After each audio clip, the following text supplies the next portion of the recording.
Hi everyone. Start करते हैं आज के एडिटोरियल को।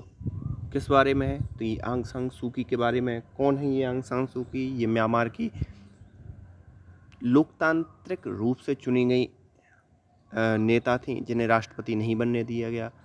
किसने नहीं बनने दिया? वहाँ की जो सेना थी, वहाँ उस सेना ने नहीं बनने दिया। सेना का क्यों रूल था? क्योंकि सेना एक प्रकार से तानाशाही वाला एक मार्शल लॉ टाइप की काम कर रही थी सिंस 1989।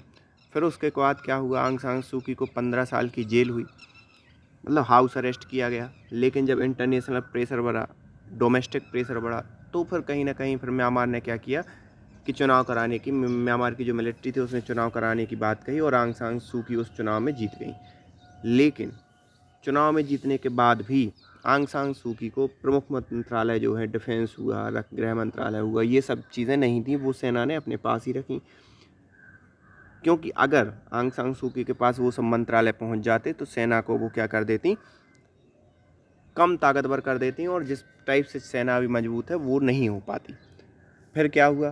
फिर नेक्स्ट इलेक्शन हुए। नेक्स्ट इलेक्शन में आंग सान सू की जो पार्टी थी वो बहुत ही ज़्यादा मेजोरिटी से जीती, और यही एक टर्निंग पॉइंट था कि सेना को लगने लगा, म्यांमार की सेना को लगने लगा कि भैया अब हमारी सत्ता में कुछ चुनौती देने वाला आ गया है। और उन्होंने फिर कू कर दिया। कू मतलब होता है तख्ता पलट करना, अपनी ताकत के बल पर तख्ता पलट कर देना, तो वो करवा दिया। और फिर से आंग सान सू की को हाउस अरेस्ट कर दिया। हाउस अरेस्ट करने के बाद फिर उन पर कुछ मिथ्यारोप लगाए भ्रष्टाचार के, और उसी मिथ्यारोप का जो डिसीजन है वो कल आया था। और उस डिसीजन के कारण अभी हाल ही के दिनों में वो डिसीजन जैसे ही आया, तो वो इसी कारण ये पूरे के पूरे एडिटोरियल या न्यूज में इस चीज़ को कवर किया जा रहा है। तो स्टार्ट करते हैं इस पूरे एडिटोरियल को, देखेंगे एक घटनाक्रम को डिटेल में कि क्या हुआ, कैसे हुआ और कब कब इस चीज़ की आगे बढ़ा। तो स्टार्ट करने से पहले अगर आपने चैनल को सब्सक्राइब ना किया तो please hit the subscribe button and also join our Telegram channel, जहाँ पर आप इस पर्टिकुलर एडिटोरियल की PDF भी ले सकते हो और आप चाहो तो खुद भी उस चीज़ को पढ़ सकते हो। दूसरी प्रमुख बात, अगर आप अनअकैडमी पर किसी भी प्रकार का सब्सक्रिप्शन लेना चाहते हो तो आप रेफरल यूज़ कर सकते हो, SHRI NATH एंड 10। ये रेफरल आप यूज़ करके जो भी मैक्सिमम डिस्काउंट पर्टिकुलर टाइम पे चल रहा होगा आप अवेल कर सकते हो। तो स्टार्ट करते हैं। Myanmar whose silence mister Suu की will not help Janata Titan it's control over the rebellious country. तो यहाँ पर आंग सान सू को, सॉरी इनका नाम थोड़ा सा प्रोनाउंस करने में थोड़ी सी दिक्कत होती है, आंग सू की, ओके, इट्स गुड। तो इनके लिए आप, अगर आप क्या करते हो, साइलेंस करते हो, तो ये हेल्प नहीं करेगा, क्योंकि म्यांमार एक ऐसी कंट्री है जहाँ पर विद्रोही पैदा होते हैं। द कन्विक्शन ऑफ आंग San Suu Kyi, Myanmar's deposed state counsellor and pro democracy leader in corruption case, so nothing but desperation of the junta to silence her. तो यहाँ पर आंग सान सू की पर ये जो एक डेमोक्रेटिक लीडर हैं उन पर केस लगाना, या जो प्रो डेमोक्रेसी लीडर हैं उन पर केस लगाना, सिर्फ और सिर्फ करप्शन का केस लगाना, वो भी सिर्फ यही मतलब दर्शाता है कि जो वहाँ की जो सेना है वो सिर्फ और सिर्फ यही चाहती है कि उनके लिए साइलेंस कर दिया जाए, उनके लिए चुप कर दिया जाए। For the military, which seems determined to destroy the Southeast Asian nation, popular democracy, Mr. Suu Kyi, under house arrest ever since the February 2021 coup, remain the enemy number one. तो यहाँ पर साउथ ईस्ट एशियन, आपको मालूम ही होगा जो Myanmar है वो south east Asia में आता है। तो जो मिलिट्री का प्रयास है कि जो डेमोक्रेसी है साउथ ईस्ट एशियन के एक नेशन में, उसको क्या कर दिया जाए, पूर्णतः खत्म कर दिया जाए। और उसी कालक्रम में, उसी घटनाक्रम के अंतर्गत उसने क्या किया, मिस सू की को हाउस अरेस्ट किया। और हाउस अरेस्ट फरवरी से किया, मतलब फरवरी 2021 से हाउस अरेस्ट करके रखा है। और साथ ही साथ उन्हें जो दुश्मन नंबर 1 है या एनिमी नंबर 1 है घोषित कर दिया। किसने? वहाँ की सेना ने। The conviction in kangaroo court was based on testimony of the former chief minister of Yangon. वो claimed that he had handed over her $6 lakh and gold in return for the favor। तो यहाँ पर जो conviction या दोष आरोपण सिद्ध हुआ उन पर, वो किसके आधार पर हुआ? वो गवाही उसकी किसने दी? वहाँ के एक चीफ मिनिस्टर हैं यांगून के। उन्होंने ये कहा कि आंग सान सू की ने मुझे अपने फेवर में करने के लिए $6 लाख दिए, साथ ही साथ कुछ गोल्ड दिया कि आप हमारे फेवर में रहें और जो भी हम बोले हमारी पार्टी का समर्थन करें। The prosecution has presented no evidence, और जो भी प्रोसिक्यूशन है उसने एविडेंस कोई प्रेजेंट नहीं किया, बस यही कहा कि भाई उन्होंने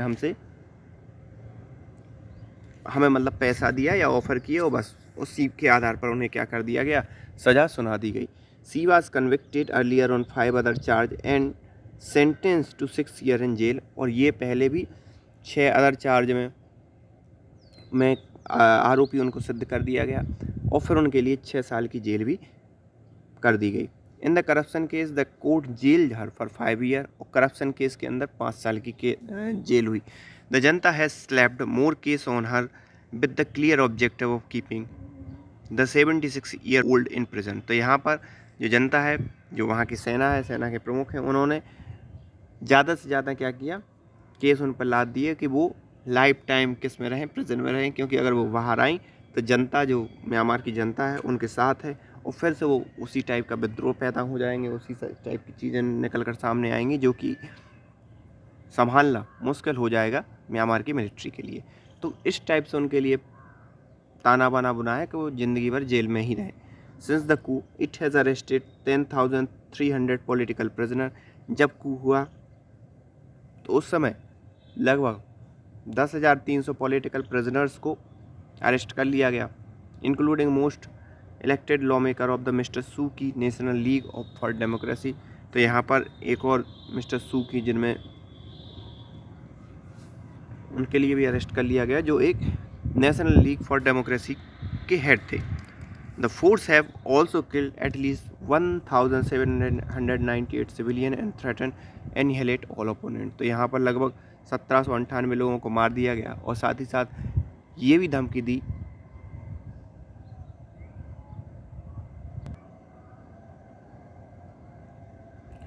कि हम जो बचे हुए और अपोनेंट हैं उनको भी मार देंगे। उनको मारने का मतलब एनिहिलेट, मतलब क्या कर देंगे, संहार कर देंगे।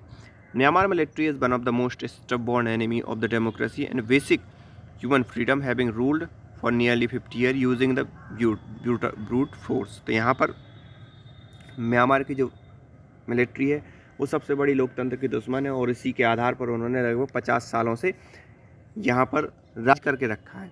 और किसकी दम पर राज करके रखा है? किसकी दम पर राज करके रखा है?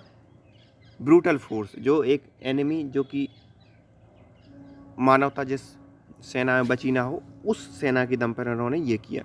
But even in the darkest movement of the Myanmar's past there was popular resistance, and over the past 3 decades mister Kyi has been the embodiment of the that resistance. तो यहाँ पर इतने डार्केस्ट मूवमेंट के बाद भी Myanmar के अगर भूतकाल को देखा जाए तो उसमें एक पॉपुलर रेजिस्टेंस निकल कर सामने आया, और उस रेजिस्टेंस को जो दर्शा रही थी, उस रेजिस्टेंस का जो मुख्य आकर्षण बनी थी, या चेहरा या केंद्र बिंदु बनी थी, वो कौन थी? मिस्टर की थी, आंग सान सू की। आपने सुना होगा कई बार, इनकी आपने इमेज भी न्यूज़पेपर में देखी होगी। तो जितने भी सालों से ये चीज़ें चल रही थी, उनके बीच में जो रेजिस्टेंस उभर कर सामने आई, वो ये एक चेहरा थी। और इसी कारण से जो वर्तमान परिस्थितियों में मिलिट्री उनके लिए क्या करना चाह रही है, ज़्यादा से ज़्यादा दिनों, क्या मतलब वो यही चाह रही है कि वहीं ख़त्म हो जाए, खुद की मौत वहीं मरे। 75-76 साल की तो हो ही गई है, तो वो चाह रही है कि ज़्यादा से ज़्यादा उन्हें जेल में रखा जाए और वहीं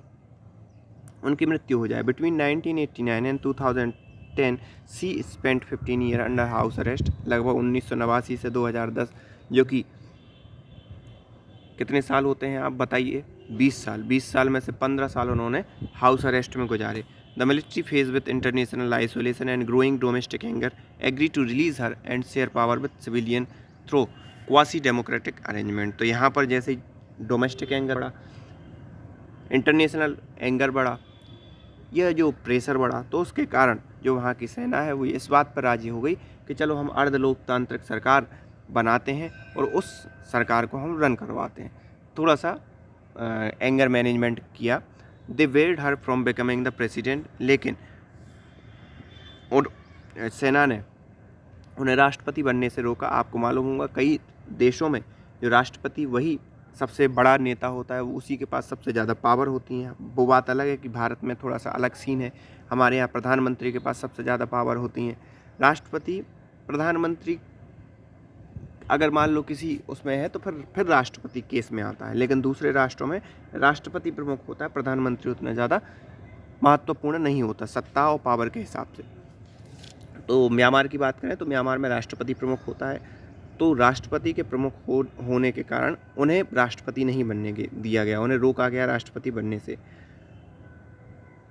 और जो महत्वपूर्ण की पोर्टफोलियो थे वो भी उन्हें नहीं दिए गए। की पोर्टफोलियो मतलब बहुत महत्वपूर्ण मंत्रालय होते हैं, जैसे गृह मंत्रालय हो गया, डिफेंस हो गया, कैबिनेट, और भी कई ऐसे फाइनेंस से रिलेटेड चीज़ें हो गई, including the defence ministry for the general. अगर सामान्य तौर पर देखा जाए तो डिफेंस मिनिस्ट्री से उनको अलग रखा गया। Still the 2015 to 2020 election show overwhelming public support for her party and the country witnessed wearing the military crackdown on Rohingya Muslim। तो यहाँ पर 2015 से 2020 के बीच का जो समय था उसमें आंग सान सूकी की एक बहुत ही ज़बरदस्त विक्ट्री हुई, लेकिन उसी दरमियान रोहिंग्याओं पर जो मिलिट्री का क्रैकडाउन है वो भी लोगों ने देखा। Relative stability and growing economic opportunity, और साथ ही साथ एक स्टेबिलिटी भी देखने को मिली आर्थिक रूप से, और जो आर्थिक अपॉर्चुनिटी हैं, आर्थिक जो मौके हैं वो भी कहीं ना कहीं देश को देखने को मिले। लेकिन होना क्या था, होना तो फिर से वही था जो उसके भाग्य में लिखा था। But the military was worried whether an increasingly popular and powerful mister Suu Kyi after her second consecutive election would claim its privilege. तो यहाँ पर बात आती है सेकेंड टर्म की। जैसे ही वो ज़बरदस्त मेजॉरिटी से जीती, त्यों ही सेना के माइंड में ये चीज़ खटकने लगी कि भैया अगर ये पावरफुल हो गई, ये उतनी पावरफुल हो गई कौन, सूकी, सेकेंड कॉन्जिक्यूटिव टर्म के बाद, तो फिर क्या कर लेंगे वो, उनका प्रिविलेज जो विशेषाधिकार है सेना का वो क्या कर लेंगे, अलग कर देंगे और फिर फुल्ली लोकतांत्रिक सरकार बना देंगे, संविधान में परिवर्तित कर देंगे। तो ये एक खुद के अस्तित्व को खतरा लगने वाली बात हो गई सेना के लिए। It was this fear that promoted that generals to stage another coup. और यहाँ यही फियर, इसी डर ने जो जनरल्स हैं वहाँ के उनको प्रमोट किया कि भाई आप फिर से तख्तापलट करवाइए। They may have succeeded in reversing Myanmar's limited experiment with democracy but coup has also wreak havoc on the countries. तो यहाँ पर भले ही वो मतलब रिवर्स करने में ये सक्षम हो गए हों। किस चीज़ को रिवर्स करने में, कि भाई छोटा सा जो डेमोक्रेसी का समय अंतराल आया था, थोड़ा सा जो समय आया था म्यांमार की देश के लिए, म्यांमार के लिए डेमोक्रेसी का रूप को, उसको भले ही उन्होंने रिवर्ट कर दिया हो, लेकिन साथ ही साथ उन्होंने कंट्री की भी बैंड बजा दी है। The opposition has taken up arm pushing the country to bring civil war. Opposition ने अपने आर्म ले लिए हैं और धीरे धीरे, अगर मान लो ये होता है ना कि किसी भी देश में सभी के सभी हथियार लेने लगे तो वो सिविल वॉर का रूप ले लेती है। तो सिविल वॉर के भी खतरे हैं और चल ही रहे हैं वो, तो no doubt. A nationwide strike has crippled the country's economy. पूरी नेशन वाइड जो आंदोलन हुए उसमें जो इकोनॉमिक हालत है वो कंट्री की, वो भी बर्बाद हो गई। The political opponent of the coup has also formed an alternative unity government. और जो भी पॉलिटिकल अपोनेंट थे, जो विपक्षी पार्टियाँ थीं, उन्होंने भी एक अल्टरनेटिव यूनिटी गवर्नमेंट बना लिया। तो आप समझ रहे हो ना, आर्थिक रूप से बर्बाद हो गए। कई अपोनेंट ने हथियार उठा लिए, कई अपोनेंट ने अपनी यूनिटी बन के गुट बना लिए। तो क्या होगा उस कंट्री का, बर्बादी बर्बादी एंड बर्बादी। So far the military has manage to clean power through the sheer representation. अभी बहरहाल अगर देखा जाए तो मिलिट्री ने अपनी दम पर या अपनी जो सेना की दम पर पावर को थोड़ा सा बना के रखा है, but it's not sustainable model. लेकिन ये ऐसा नहीं है कि ये सस्टेन कर जाएगा, ये प्रॉपर बना रहेगा, क्योंकि अब समय बदल चुका है, सोशल मीडिया का ज़माना आ चुका है, लोग अवेयर हो चुके हैं, लोगों को मैसेजिंग की सुविधा इतनी आसानी से हो गई है। कोई अगर किसी चीज़ को दूसरे को, कोई खबर यहाँ से वहाँ पहुँचाना हो तो वो इजीली पहुँच जाती है। तो ये सस्टेनेबल नहीं है, ये बहुत ही क्षणिक मॉडल है जिसे कहीं ना कहीं विद्रोह को फेस करना पड़ेगा, सिविल वॉर को फेस करना पड़ेगा। इवन साइलेंसिंग मिस्टर सू की would not help the junta tighten its control over a divided improvised and rebellious country. तो यहाँ पर भले ही आप आंग सांग सू की को साइलेंट कर दें, लेकिन ये हेल्प नहीं करने वाला किसी भी प्रकार से कि आपका जो शासन है वो कंटिन्यूसली चलता रहेगा, बजाय और बल्कि उस कंट्री में तो और नहीं चल पाएगा जिस कंट्री में रिवेलियस कंट्री है, जो रिवेलियस अलग अलग रूप से डिवाइड कंट्री है, और साथ ही साथ जहाँ पर विद्रोही पाए जाते हैं या जहाँ पर विद्रोह करना लोगों का स्वभाव है। तो ऐसी कंट्री में आप इस टाइप का अगर आप सोच रहे हो कि तानाशाही से आप राज कर लोगे, तो इट वुड नॉट वर्क। तो आई होप आपको ये एडिटोरियल क्लियर हुआ होगा। So thank you for this editorial. मिलते हैं नेक्स्ट एडिटोरियल के लिए, तब तक हंसते रहिए, मुस्कुराते रहिए। So thank you for this editorial.